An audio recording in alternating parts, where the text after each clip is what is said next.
Hello, everyone. Thank you for coming back for another episode of the Personal Transformation Experience.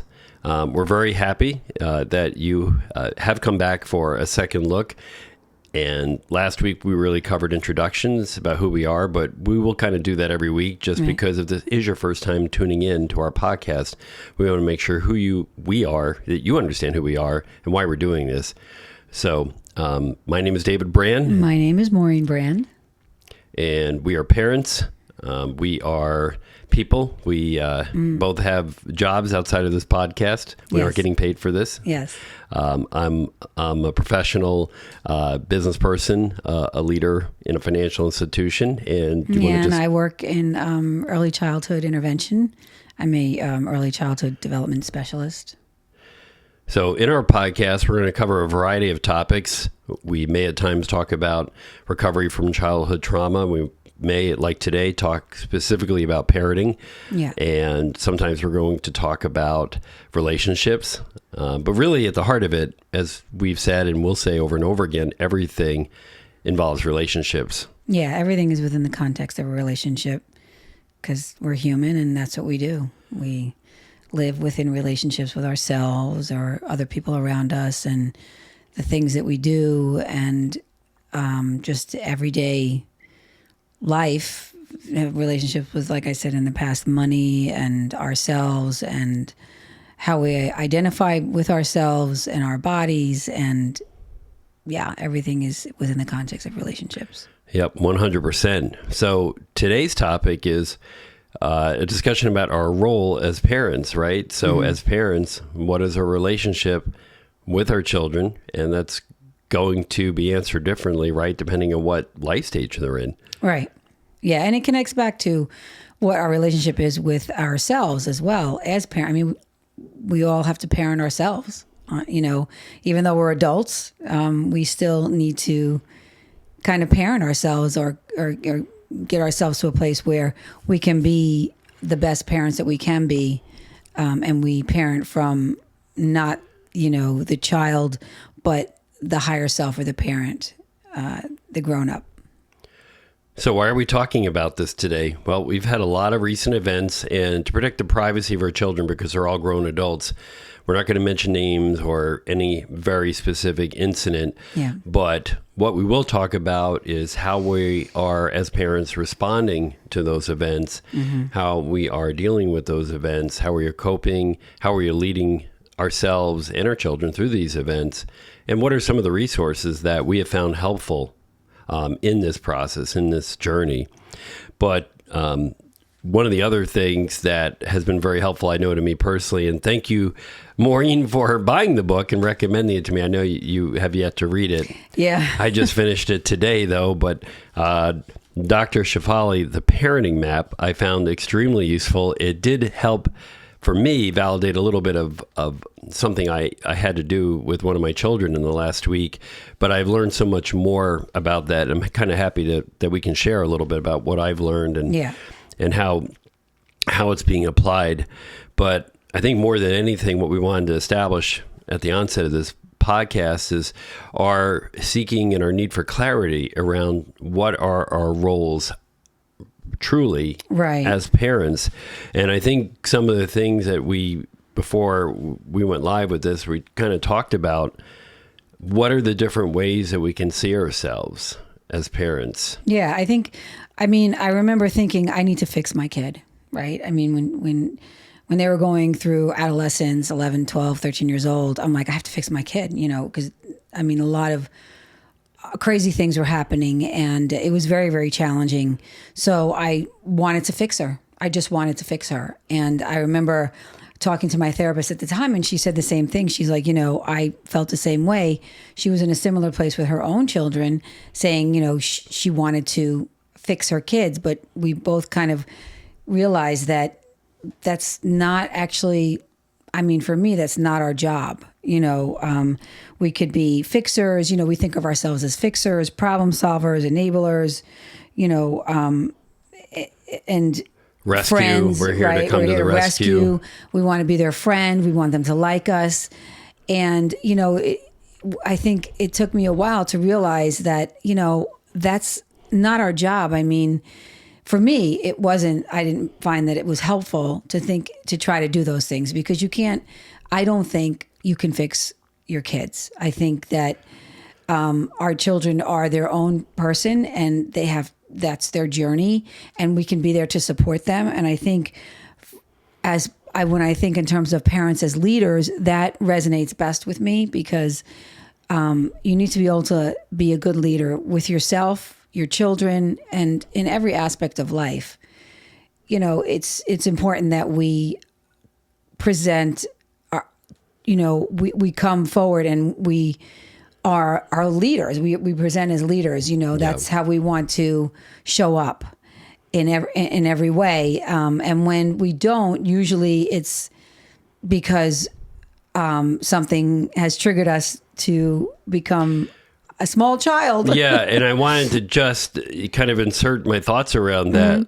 Why may we be a fixer, for example? And I think personally, in my own experience as a child, I had a mother that had a lot of issues. She was severely depressed at times. She was diagnosed with bipolar disorder. She sometimes spent months at a time in bed, not eating, not talking to anyone. She battled substance abuse at times. Right. And I always thought, somehow, I have to figure out, no one else can figure out how to fix my mother. So let me see, if I can figure it out. And so I would talk to her even as 12, 13, 14, and would talk to her about her issues and try and give her solutions to her problems. Because she would always say to me, I don't know what to do. I don't know how to fix this. And then I would get into this mode of, well, have you tried this? Have you said this to them? And I thought that was kind of a natural thing to do. And I think to some extent, I know about your history. Yeah. Your father, he did struggle with alcoholism and could be abusive at times. And I think you also felt as a child, if I could just fix him. Yeah. If I could just fix him, can we fix them? Can we fix our parents? No, we cannot. That's an inside job. I know we talked about this early on. I kind of liken it to trying to balance an equation that can't be balanced, right? Okay, well, we couldn't fix our parents, but we can fix our kids, and that will make it all right? It'll make up for the fact that, okay, if I couldn't fix my mother, maybe I can fix one of my kids. And I grew up with such a notion of it being my responsibility to fix people, and I did this in leadership and management early on too. And I used to tell people that I looked at people like, and if you don't know what a transistor radio is, go Google it, right? Because you have to be a certain age to know what it is. Yeah. But I took radios apart when I was a kid, and I would put them back together, and I always wanted to know how things worked. And I thought, well, to me, people are like those radios, right? I could kind of take them apart, see what's wrong, and put them back together again in a better way, right? So they operate more effectively. But that's not really how it works. And I've had to learn that the hard way. Yeah. Yeah, no, it's... I mean, the question, can we fix our kids? Can we fix our parents? Can we fix ourselves? Should we? I mean, I don't think we can. I think, again, it's an inside job. You can certainly support your child. I mean, when your babies are little, like, obviously you're doing everything for them. Right. And you're raising them. But they develop their personality and they have these experiences. And you teach them right from wrong from your perspective. And then, life is so complex, and the social dynamics, once they start going to school and having relationships and the complex dynamics of those relationships, that's how they learn and grow through those relationships. I don't think we can fix that. I mean, as much as I wanted to fix things for my kid and make everything okay and better, and so she didn't have to deal with difficult things. That's not the job. The job is, I think now, after a lot of trial and error, that it is to support, validate, and get the child to talk and not let them be alone with their feelings. Yeah, it's so critical. Because a child, I mean, that's how trauma happens. Like, it took me a long time to figure that out, but trauma happens when, an event happens to a child. It's difficult, it's challenging, it's scary, and it's painful, but then the child is left alone with those feelings with no way to process them. I think it's important as parents that we show up as a leader, allow our child, to talk about it without judgment and, help them process those emotions in a healthy way and not like send them to their room to deal with it. But on the other side of the coin is going too far. And I've learned that in my own personal experience with my oldest, because there were times I would say, they would start telling me about some situation or problem they had in their life. And I said, well, when I was younger, I did this or I tried this or have you tried this? And they finally said to me at one point, I don't need you to fix this for me. I don't need you to tell me how to solve this. Right. I will figure it out. This is when they were in their late teens. But I don't want to feel like every time I tell you about something that's bothering me that you're going to jump in and try and give me a solution to it. And I think there was a time where they were shutting down, right, to me. And that's really critical, is that we, like you said, enable them to feel like, hey, you can have open communication without fear of judgment or someone coming at it and saying, well, I think I know I have the solution for you, right? I know I don't even like that in adult life when somebody says, here's what you need to do, right? Because that implies they know what's wrong too. And so it's really tough. Well, I think also it's really important that nobody likes to be dictated to, right? So, I mean, you want them to know that they have the capacity to solve their own problems, that they're intelligent enough and that they have enough understanding about who they are in the world around them to solve their own problems. That's agency. It's agency, and you can autonomy. Yeah, autonomy, and you could certainly support them in that by just having them, tell me more. Right. Asking them good questions like, what do you think made this so challenging for you? And kind of tease things out. You have to get granular, if you will, about your emotions. I mean, you have anxiety, you have fear, you have frustration, you have anger. None of those emotions are exactly the same at all. Right. Disappointment and anger and frustration are three extremely different emotions. And if you can define them and understand the difference, like for anxiety, do I remember the exact definition of anxiety? No. But there are, when it comes to disappointment, it's unmet expectations. And when you're angry, it's a thought of something happened that's unjust, right? And so those are two very different things.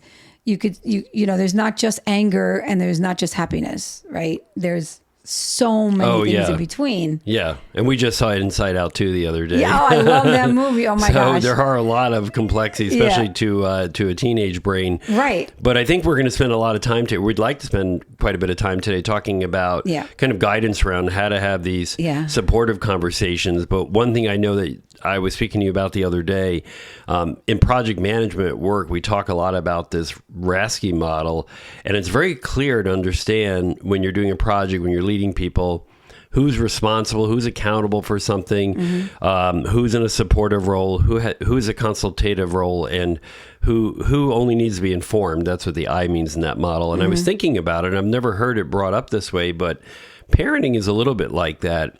And when you think about a child, right, take a child who is 6 months old, right? Right. You are 100% responsible and accountable for everything for that child, for helping them eat, for getting them the food, for putting it in their mouth to some extent, right? For changing their diaper. They have no control over their bodily functions at that point at all, right? So if it weren't for you, right, they may not survive, right? So you're 100% responsible and accountable for their survival at that point. They're completely dependent upon you, Right. And at some point, and not right away, right, it's a very long time, at some point, the child, right, becomes 100% responsible and accountable for everything in their life. And so there's this long timeline and trajectory in between those 2 points, right? If you imagine them as points on a line, I love math and all this stuff, right? So you imagine that point A, that child's 100%, you have 100% of that child's life in your hands. And then down the road, wherever the other point is, point B, they have 100% of it, and you're kind of out. And at that point, you're kind of not really maybe in a linear, supportive though. role, Yeah. maybe in a consultative role, and maybe you're informed and maybe you are not informed. Right. It depends. What happens before that, right? If you mess up that part between A and B, you may be cut out, not even informed later in life. And that happens to people, right? In fact, there's some people out there who say, hey, if your parents, right, are too controlling, whatever, cut them out, right? So sometimes it leads to that. Sometimes your parents cut you off. So that's a whole nother topic we're not going to talk about. But a lot of what happens in that developmental phase can influence the rest of your life and the child's life. And it's really critical that we get that transition right. But that transition, there is no, it should take X amount of years or months because, as you know, from being an early intervention specialist working in the special education arena, every child develops different and some pace, may need some more support than even you can give as a parent. Yeah. They may need someone like yourself to come into the home and help them with a developmental delay. They need extra supports at school, right? So some kids need more, right? And then there's that piece, knowing and recognizing when your kid needs more than you actually have the skill set to provide and getting him there. Yeah. And I mean, that's, I'm taking a coaching class right now, and I was just talking to you before about it, capacity building. I think it's important as a parent that you learn the skills, you have the capacity to be able to kind of coach your child through those transitions, support your child without actually doing everything for them. Right. So, I mean, it's so tricky because you think about, you see your child going through a hard time or, like some of the transitions, it's so messy. Right. I mean, parenting is messy. Raising, children is messy. So, you have to really be careful about, like, you don't want to be enabling your kid to do certain things, and you want to be able to, give them the space to find their own path, find their own solutions, and let them know that they have the capacity and, empower them with the ability to learn those skills in a way that they learn them on their own with your support, right? So you have to kind of coach them through. It's like scaffolding, right? You have to give them enough support where they can think about a solution on their own that works for them.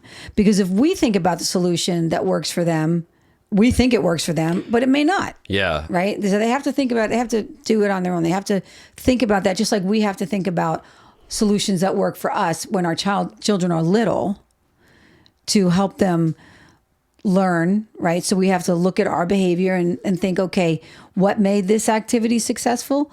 What made this activity not successful? Why is this so challenging for me? Why is this so challenging for my child? And then as they get older, have their child think about what their success looks like in certain aspects of their life. And if they can take that and bring it over to the challenges and build that kind of bridge, then I think you're on the right path. And those are great open-ended questions. Yeah. So I really like that. But I know you use the word enabling your child. And so if someone was watching us, how would you explain, what does that look like? What is an example of enabling your child?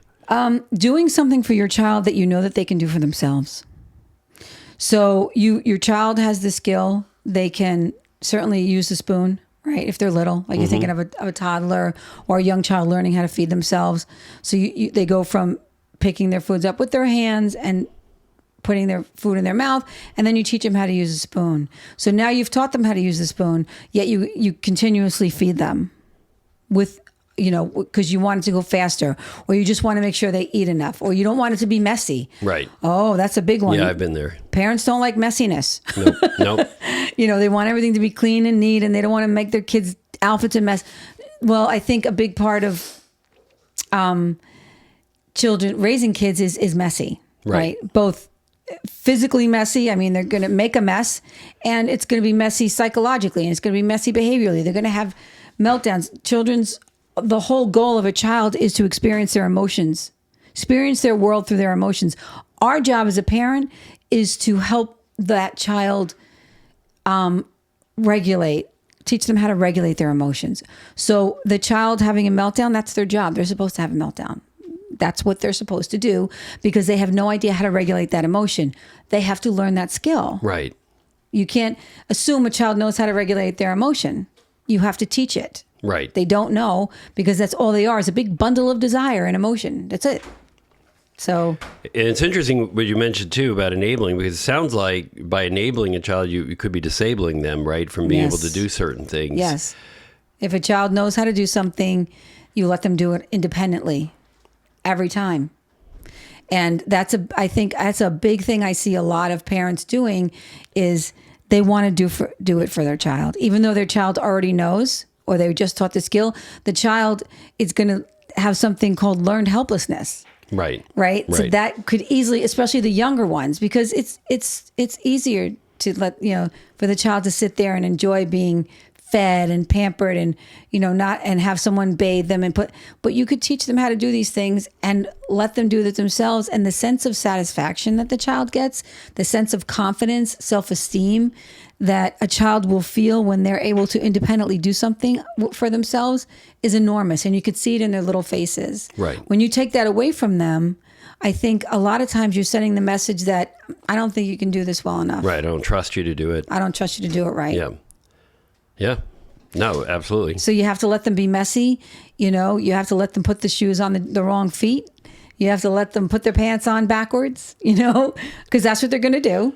Right? Yeah. Put the shirts on inside out and backwards because they don't know. And then you could then show them, look in the mirror. What's wrong with this picture? What do you see here? Where does the tag go? Oh, okay. Can you take your shirt off? Let them do it on their own now. Right. Don't do it for them. Have that feeling. And if it means time, it's a time issue. I get it. It's very hard. You want to get the kids out the door. You want to get them to school. You want to get them to daycare. You have to go to work. Then take the time on the weekends. Yeah, some of these things take a lot of patience. They do take a lot of patience and time. Sometimes. But it's all part of the daily routine. And that's why I try to make it so that it's part of the everyday routine. You don't have to take time out to teach your kids these skills. It's throughout the day. So, if you can teach them that quickly or just say, let me help you. We need to get through this quickly. I know you know how to do this. But for time purposes, I'm going to help you. Is that okay? And yeah, usually the child will say yes. Right. And that goes, now you're looking at a teenager, right? They know how to cook for themselves. They know how to clean. They know how to do their laundry. You have to let them do it.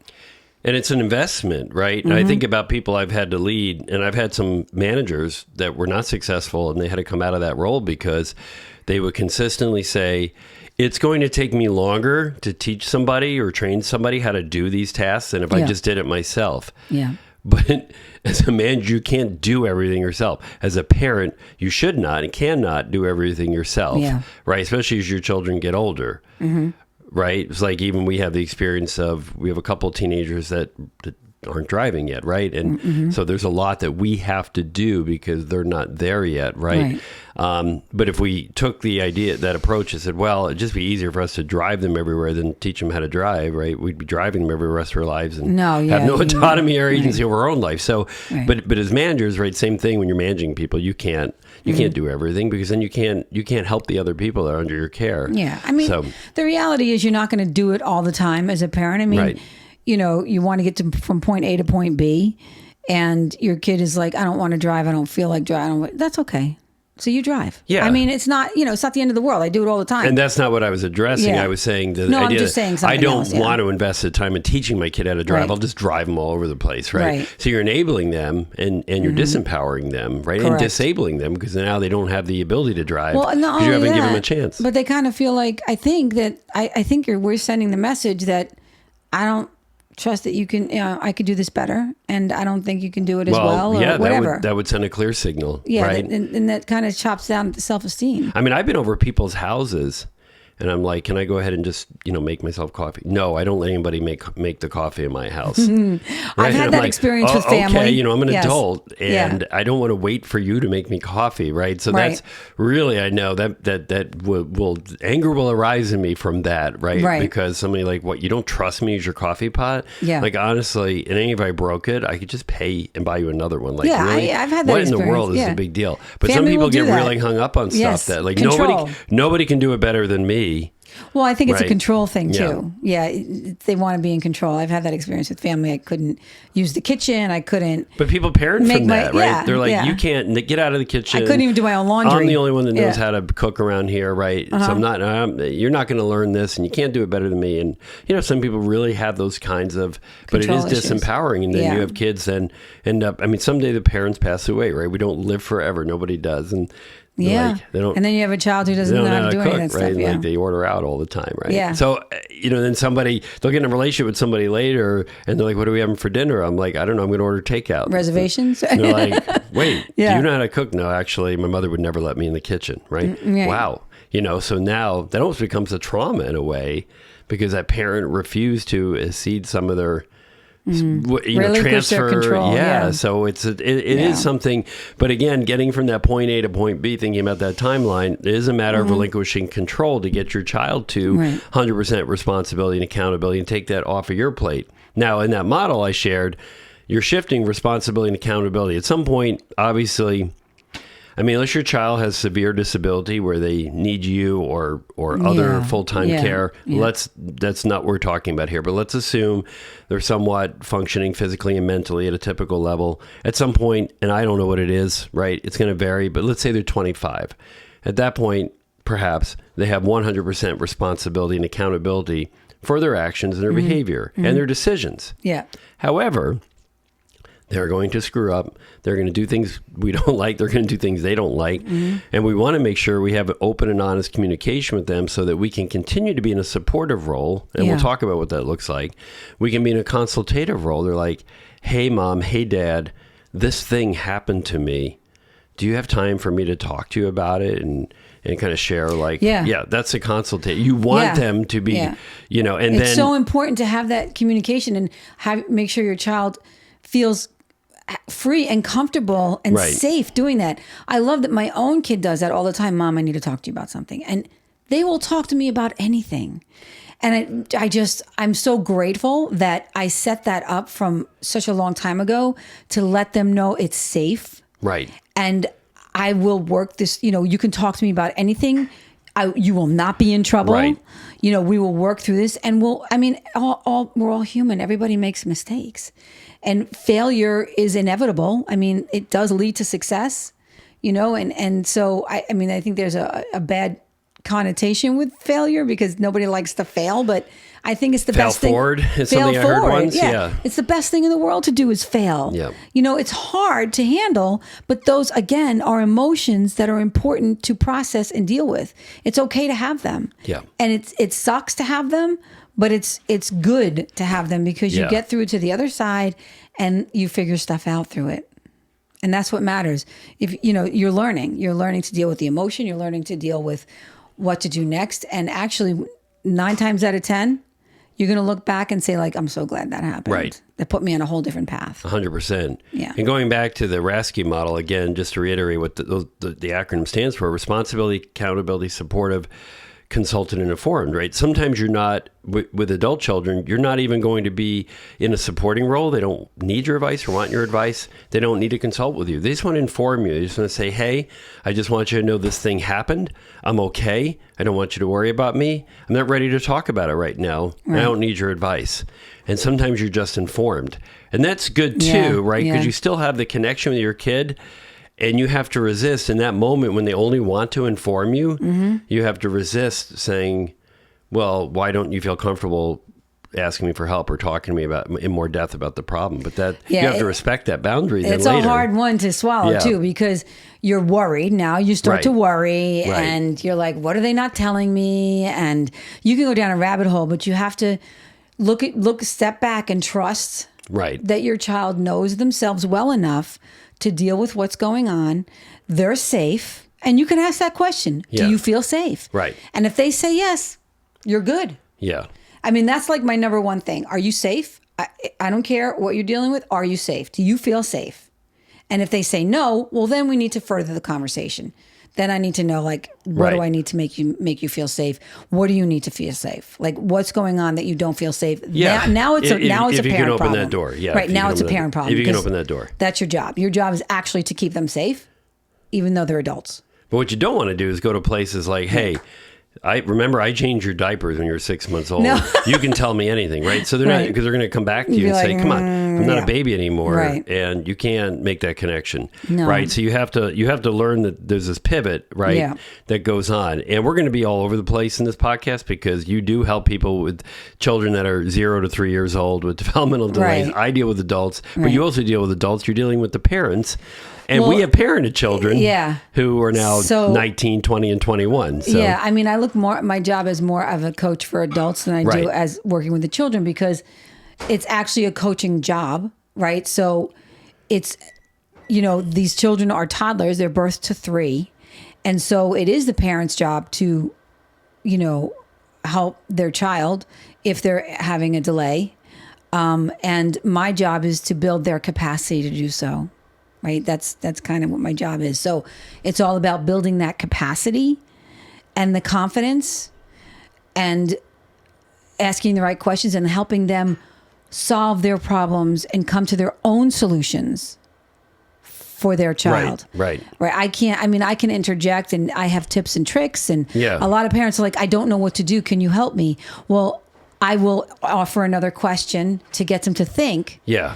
To drive them down that path to solutions. But there are sometimes I do offer tips and tricks. But I don't like to do that because those are my tips and tricks. The parents can come up with their own because they have their own ideas and philosophies and thoughts about how to help their child, even though they're like, I have no idea what to do. They do. They just don't realize they do. Right. And I think that's the whole thing is, like recently I got a new family and mom and dad, especially the mom is like, I don't know what to do. And I'm like, actually you do know, we're going to help you find your way. Right. You do have the capacity you're doing. And I pointed out all the things that she is doing that she told me. I'm like, you do this, you did this. And this is all great stuff. I mean, you're on this, you are on it. So you do know, let's get you to a place where you can build your own capacity. Right. And confidence to help your child, because it's scary. You don't know, like your child's not talking or they're not doing what they typically would do with the first child. So now you're like, I don't know what to do. What do I do? How do I help my child? Oh yeah. And every child is so unique.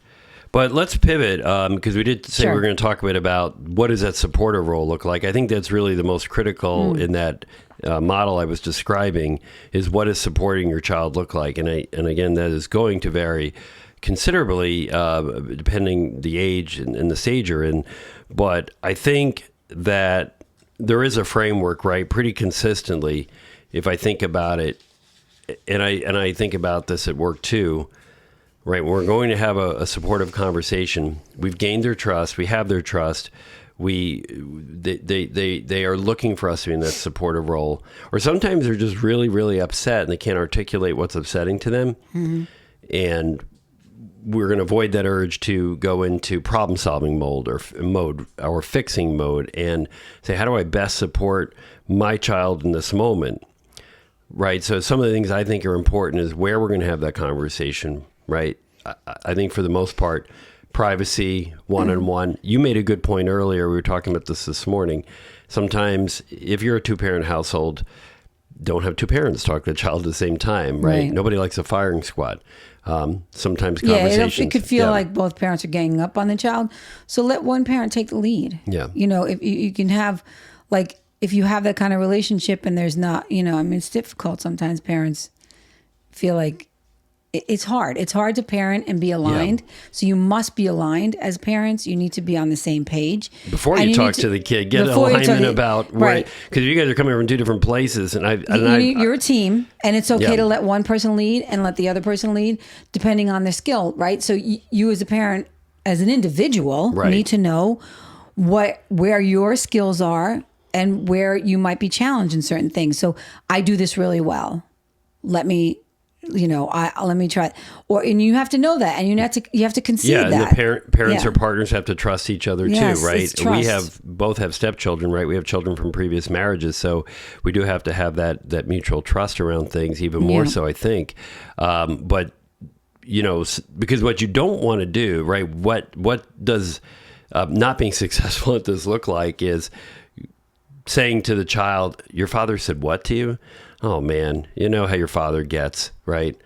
Oh, Right. that's awful. So then, right. because then at that point, then your That child. happens Yeah. to married couples. Not, I mean, divorced more than married. I mean, Right. And there's no place for it. Even No. if the parents are No, divorced, it's not living okay. together, or saying something to your kid like, well, that's why your mother and I aren't together anymore. And honestly, I'm guilty of that. I mean, I'm going to admit, the things we're talking about here are not things we haven't we've screwed up and done. We've done this. And I've I said thought those about it later. I'm things. like, well, that was not a nice thing to Not say a to my nice thing child. to say, And yeah. now I've just set the other parent up, negatively in front of my child. So you never want to do that.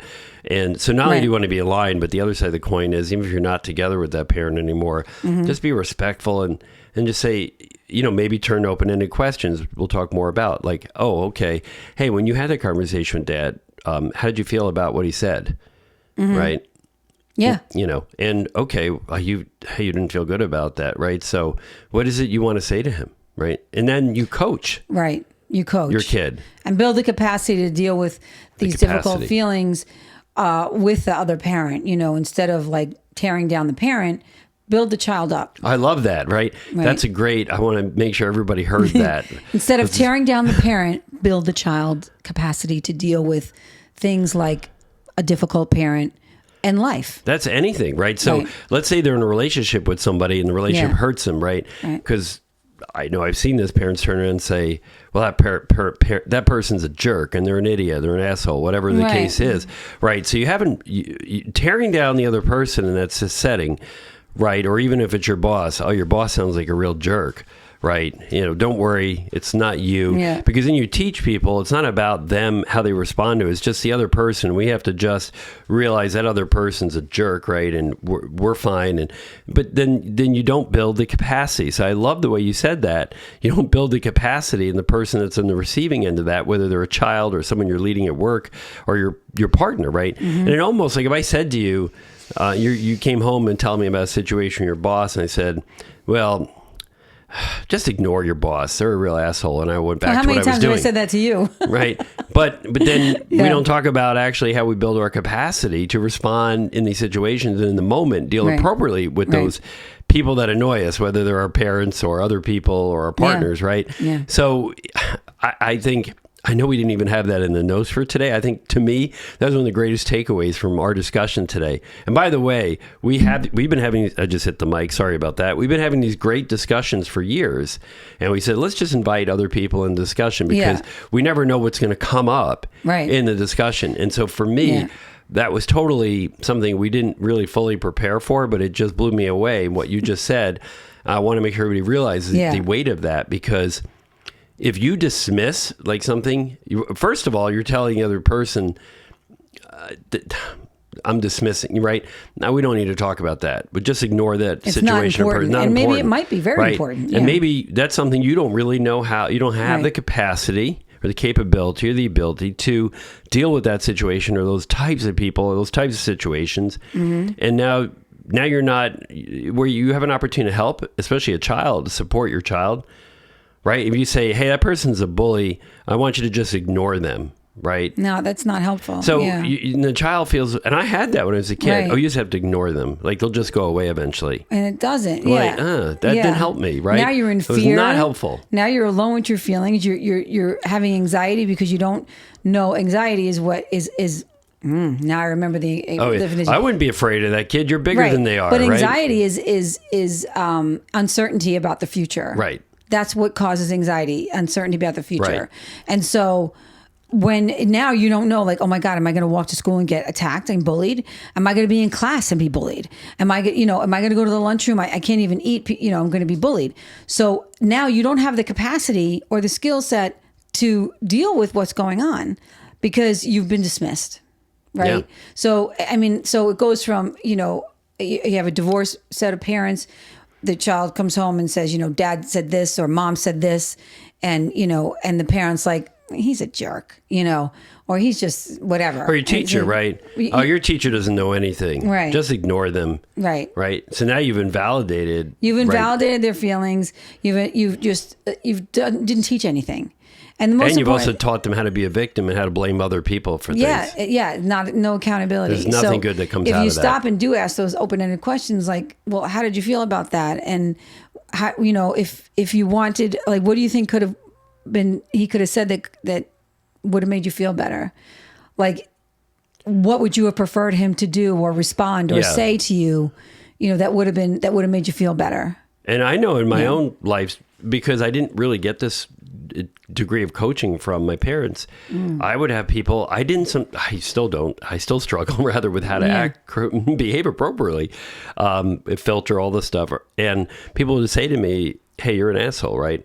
And I was never really equipped to deal with that. I was equipped to, I'll just ignore that person, or just look the other way, or just don't respond and walk the other way.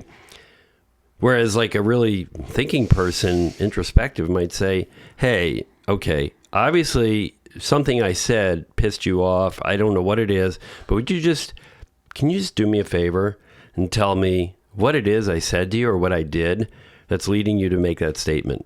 And maybe they're going to be like, F you, I'm not going to tell you. That's what that happens, right? Okay, you can't control the other person.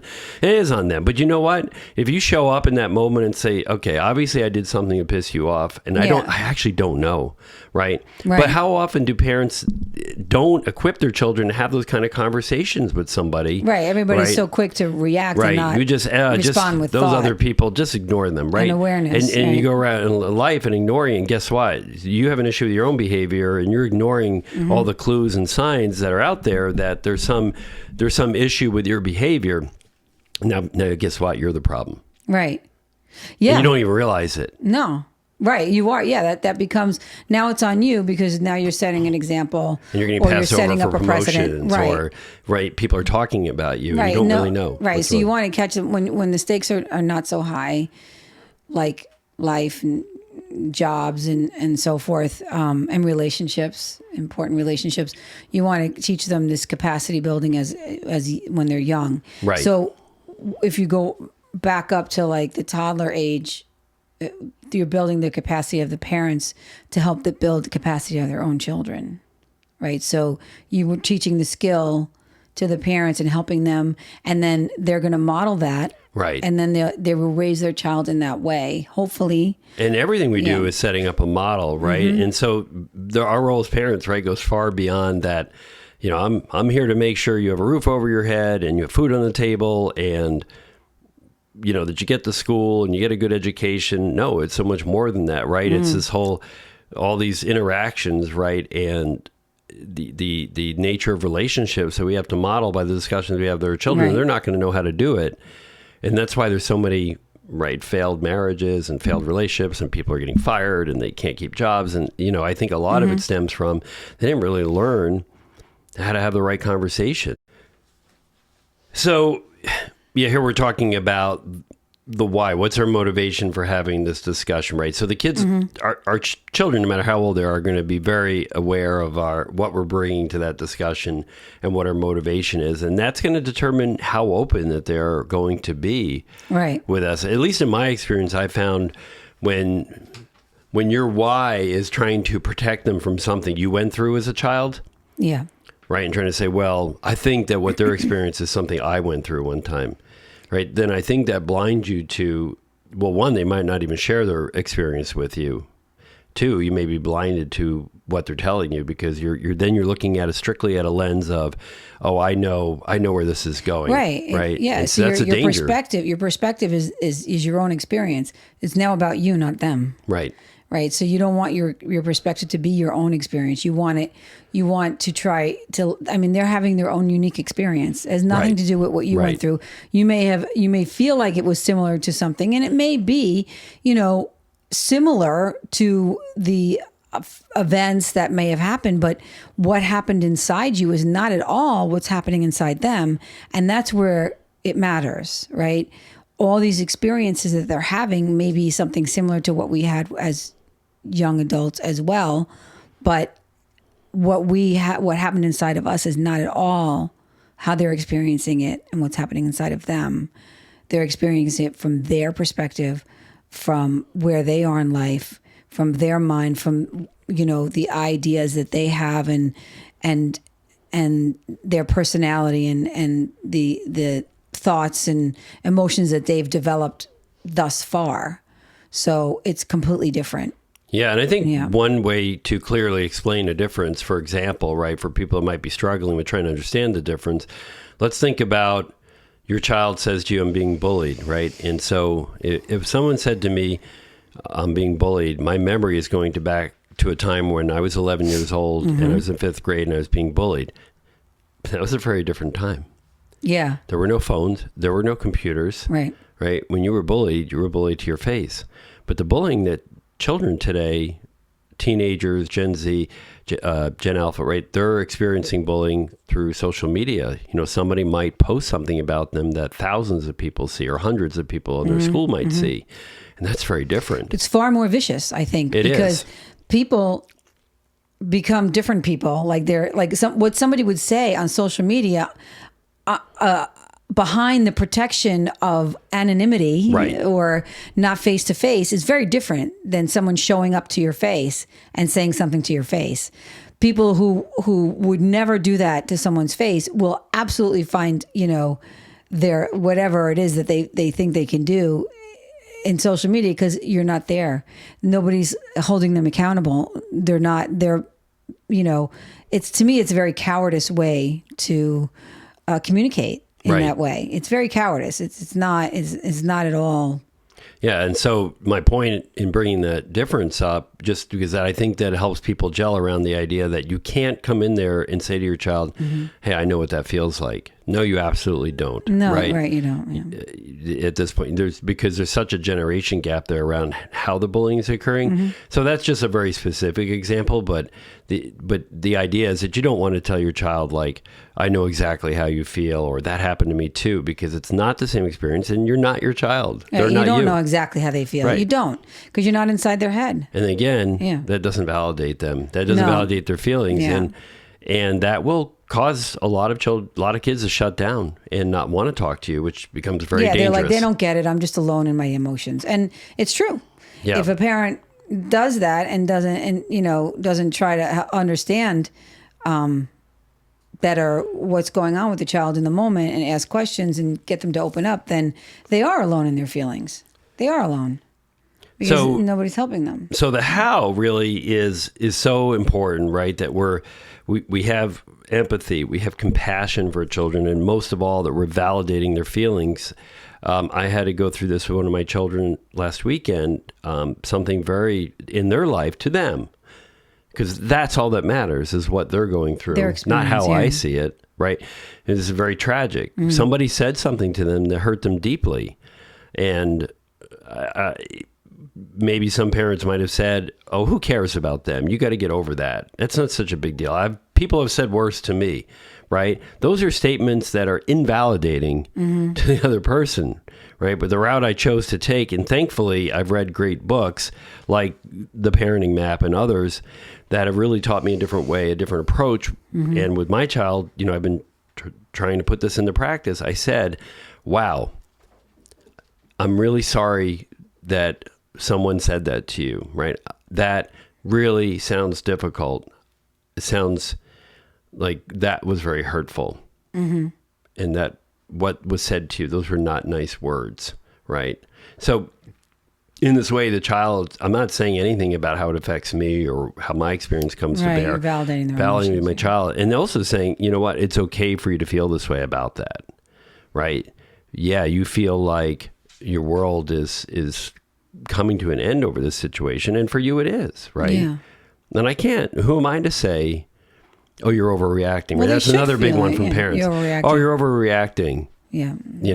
Or that's nonsense. Well, why would you get that upset about something? Who would get upset about something like that, right? Those are things that are going to cause people to shut down and validate, and worse, drive them away or drive them to depths of despair that are very difficult to come back from.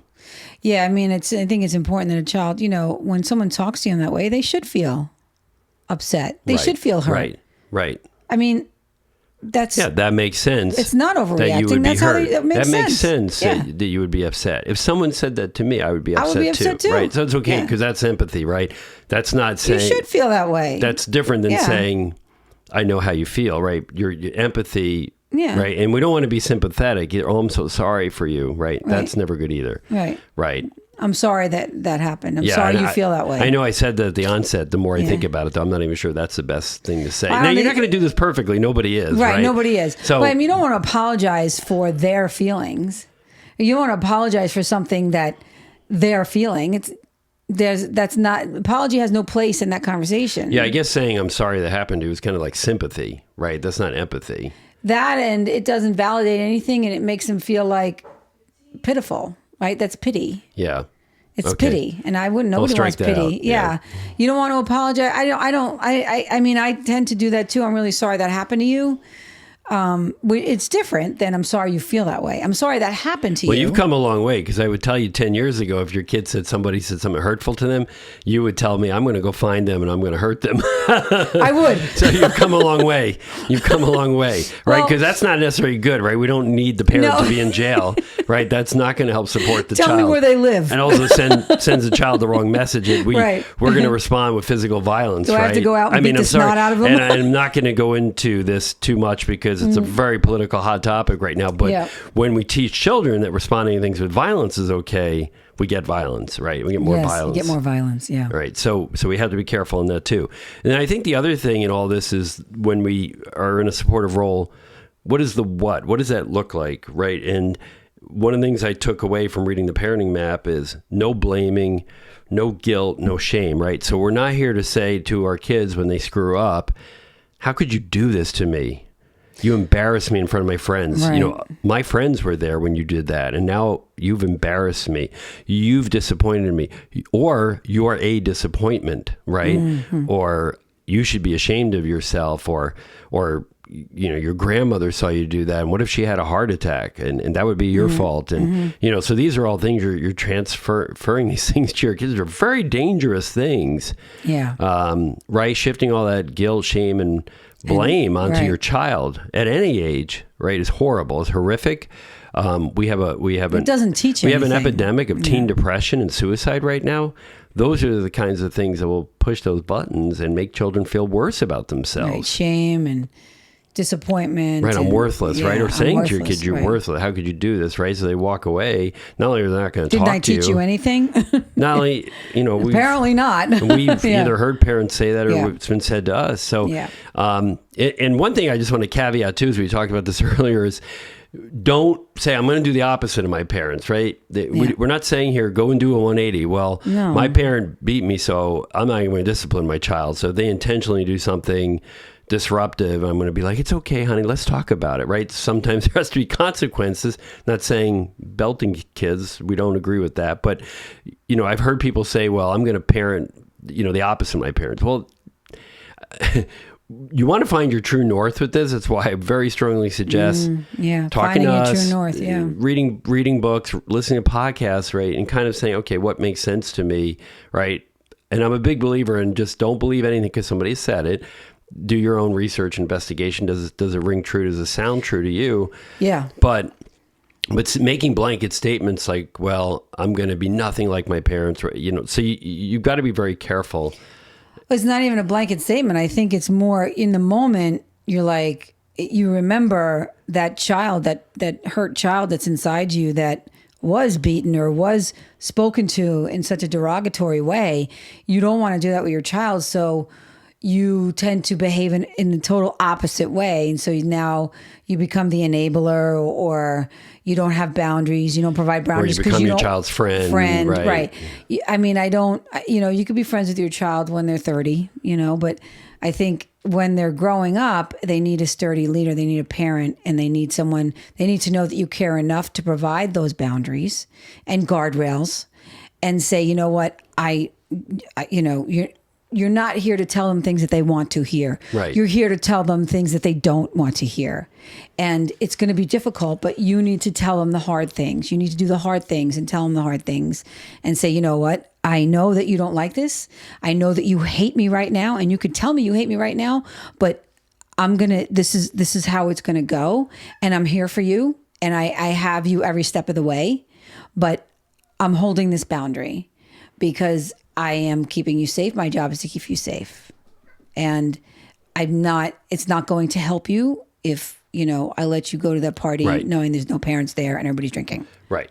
Right. Like, it's not that I don't trust you, but it's a boundary that I'm not willing to, let go of. Yeah. And so, Yeah. And so we're not, I mean, this conversation we're having today, this is not about not having boundaries, right? But it's just how to show up as a supportive parent. And the other piece to this on the supportive conversation, we've talked about what this looks like, but when do you have it, right? Do you have it in the moment? Because I know personally, there's been things my kids have done that now sometimes there's things, even in the moment, they're very upsetting. You Right. need to continue to have a supportive conversation. That happened to me last weekend. My child said something to me that was very upsetting, but I had to remain calm, and I did. yeah, I didn't push forward. Yeah. And I just kept asking some open-ended questions like, hey, tell me, what happened? Like, what happened? How's this situation going? And just finally they opened up. But they told me something that was fairly disturbing, but I had to keep going because of the situation. But if you have anger over something your child has said and done, that's probably not the best time to have that conversation with them and be in that supportive role, because you might respond from a place of anger. Right. Right. You have to know your own emotions and know your own limitations too. I mean, you're allowed to be human, right? And just like your kid has limitations, you're going to have them.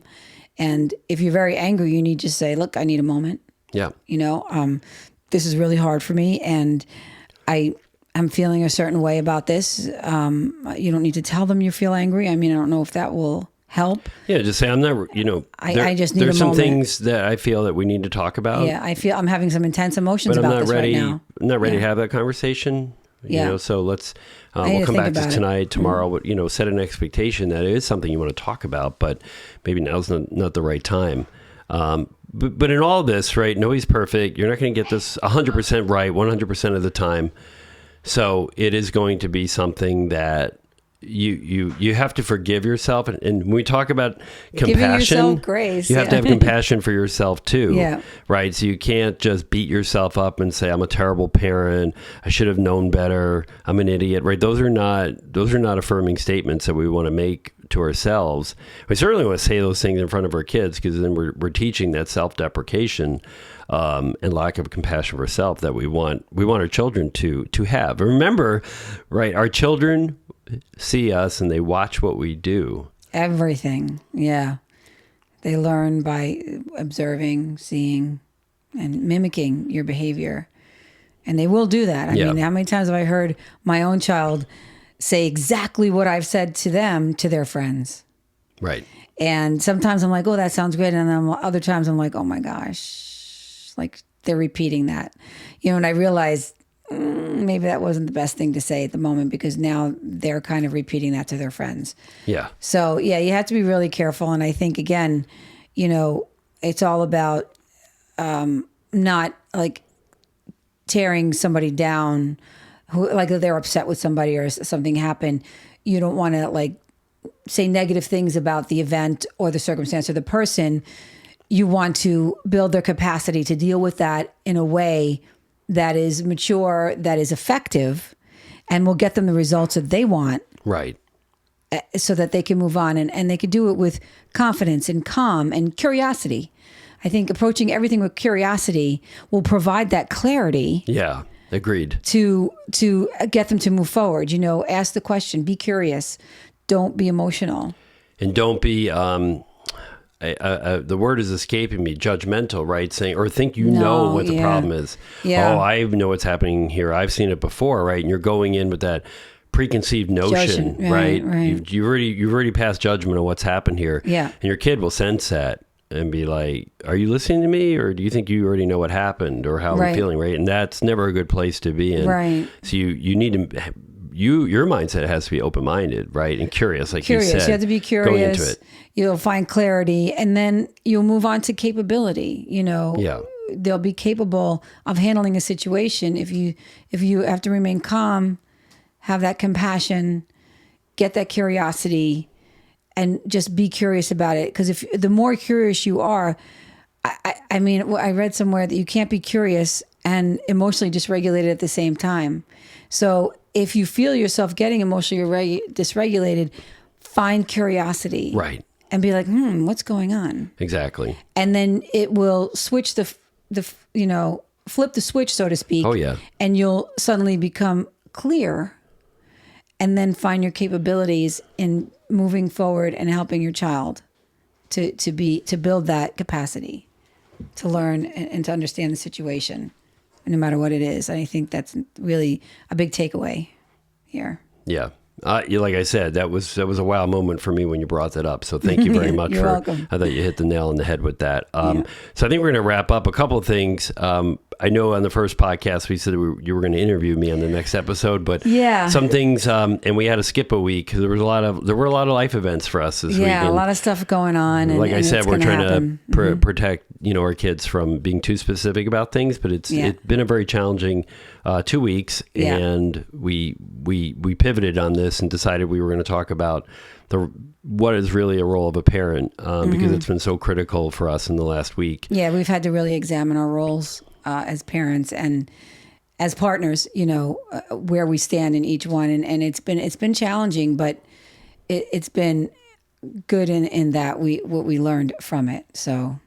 Yeah, and things don't always go as planned, and things are messy. And if you, I think the mic's probably picking up. We have a 19-year-old, almost 20-year-old living in the house, and even though a message was sent to be quiet, it didn't get all the way through. And so you might have heard goes sideways all the time. You might have heard some fridge door slamming or some noise in the background. And then on top of that, for whatever reason, we have a cat that decided to do laps through the house here.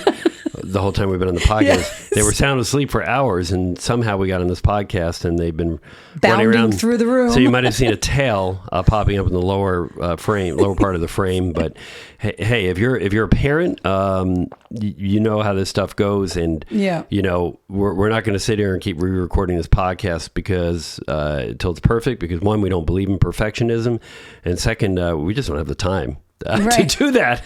We're lucky. So you're just going to have to deal with the outside noises. That we found an hour today to do this and all that's going on. But we thought it was important, one, for us to have this conversation, but then allow others to benefit from it. Because, and I've said this before, if one person can take it away and say, you know what, I was able to make a change that helped me have a better relationship with somebody, my kid, my partner, somebody at work, great.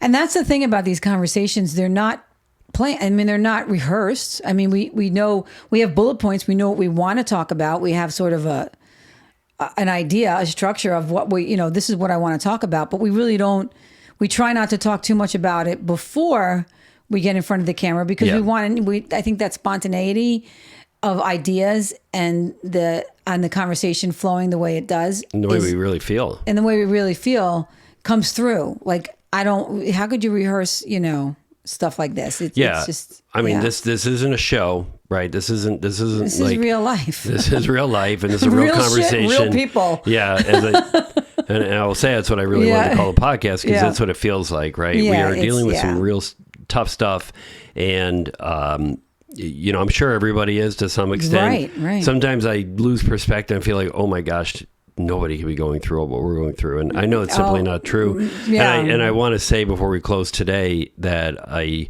know our hearts go out to everybody who was affected by Hurricane Helene. Yeah. I know even one child who is in college in Western South Carolina was somewhat impacted. Not personally, they weren't in danger, but they were a little scared. And, when you have a storm, weather is not predictable. Yeah. And there are some people that have lost their homes now and their cars and floods and different things. And you can donate to that work somehow, whether it's the Red Cross or another agency that you trust and believe in. And please do so if you can find the way to do that, because that is really... That is our time. Yeah, we get to sit here and talk about the hard conversations we have with our children, but we have a roof over our heads right now, and some people don't have that home, and they're staying in shelters or with family and relatives. So everybody's there's difficulty all over, and so again, our hearts go out to those people. And, absolutely, we help where we can. Yeah, for sure. So that's it for today, and we'll talk to everyone next time. Maybe we'll get to the interview next week, but who knows, because we just don't know what's going to happen from one day to the next. Yeah, we have to prioritize stuff. The interview's fun. It's going to be fun. But sometimes we have to prioritize. And I think this is really important to Yeah. talk about because of what the events that unfolded over the last couple of weeks. It's So we'll get been there. challenging. Yeah. Yeah. All right. Thank you, everyone. Have a great week.